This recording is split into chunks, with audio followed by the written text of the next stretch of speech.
Hello there. What I have here for you is the Cosori electric pressure cooker.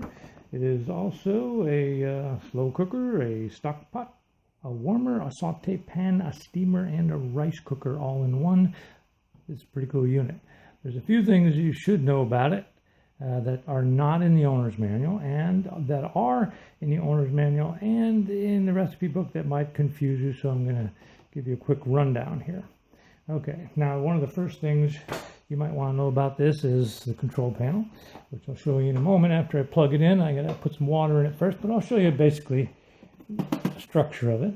It's pretty solid on the bottom. It's got a lot of really good rubbery feet here, and it sits well on the countertop.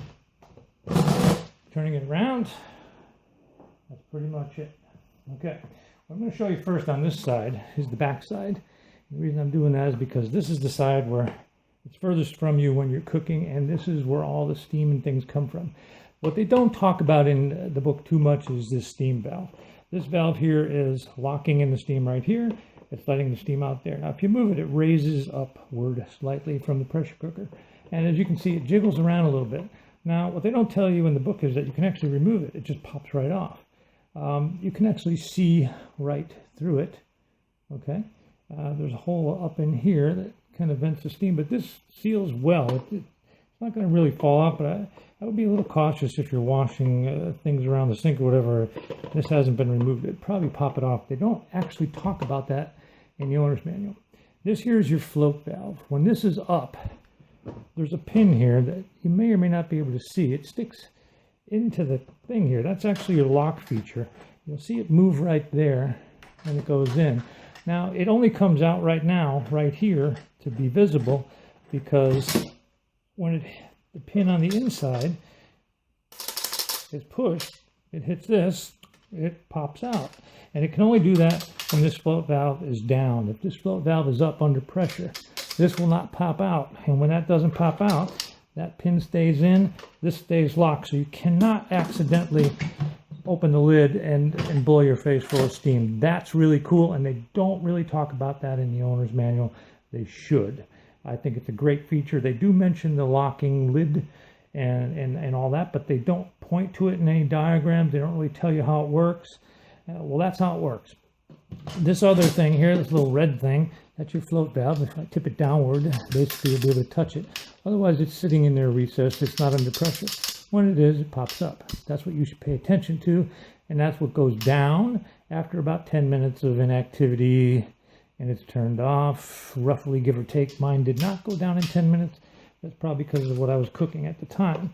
If you want to clean it, they refer to that, and it's very, very, very, very simple. You just pop off this little silicone cap here, and there's the end of it. Pops out the other side. Bingo, in your hand, clean it, whatever, put it back in. Simple.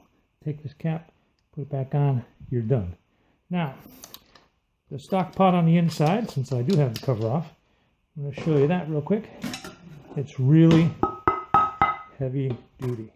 It's this is probably as thick or thicker than some of the stainless steel pans that I own. It's very well made, very solid, sits inside nice and snug, and that's beautiful. Now, looking at the inside of the pot, I'll show you real quick too, because I got it off.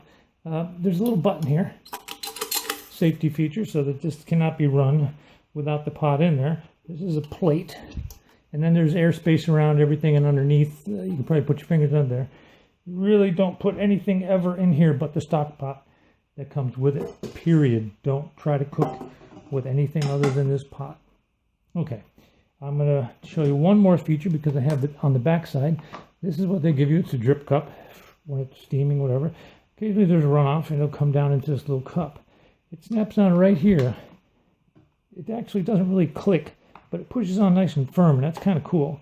Once it's on there, it pretty much stays there. When you're done cooking a meal, just pull this off, wash it off with everything else. You'll be good. So I'm going to put some water in here, and I'm going to turn on the dial, because you really should never turn it on unless there's water or something in the pot. I'll show you what the dial looks like, okay?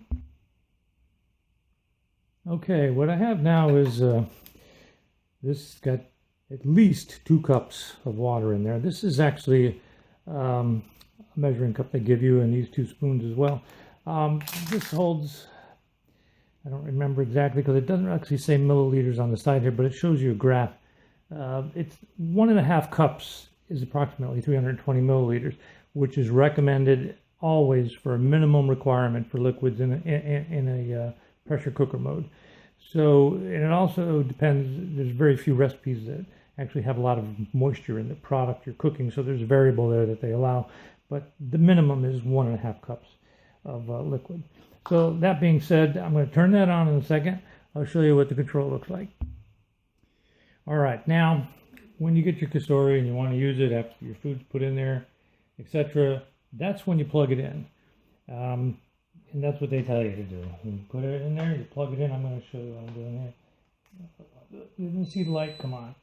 All right, there it is. There we go. Now that's the light telling you the power unit is on.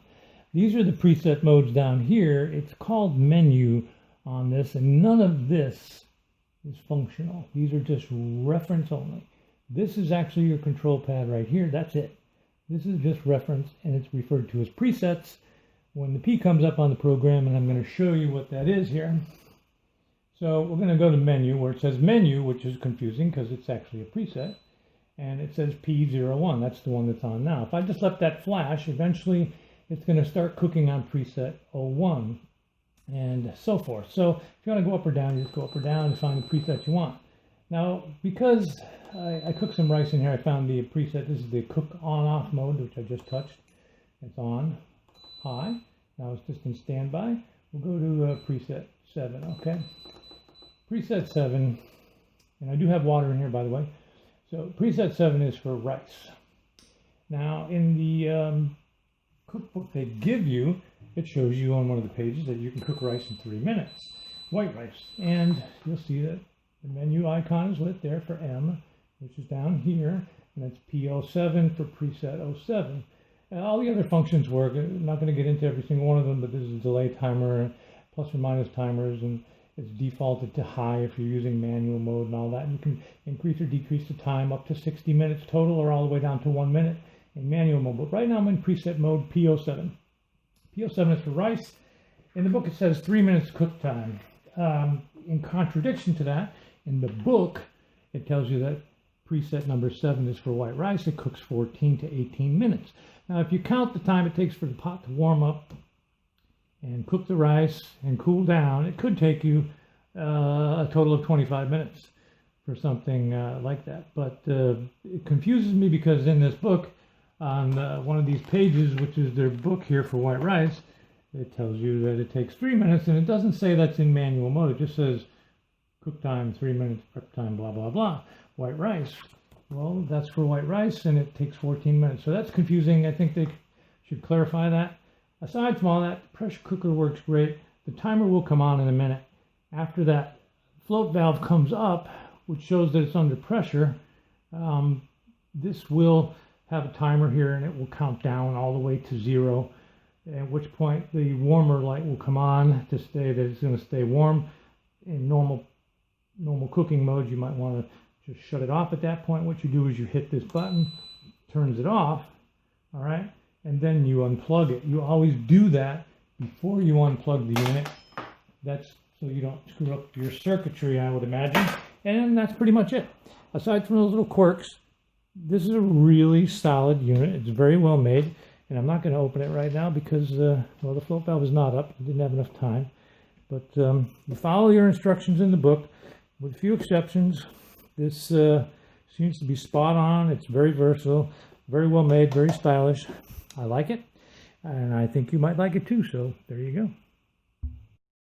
Okay, along with this Cosori pressure cooker, you're going to get a cup and a couple of plastic spoons, an extra lid, which is really well made, and that goes on in place of the steamer lid so that you can warm foods, keep them warm, display them on the kitchen table, whatever.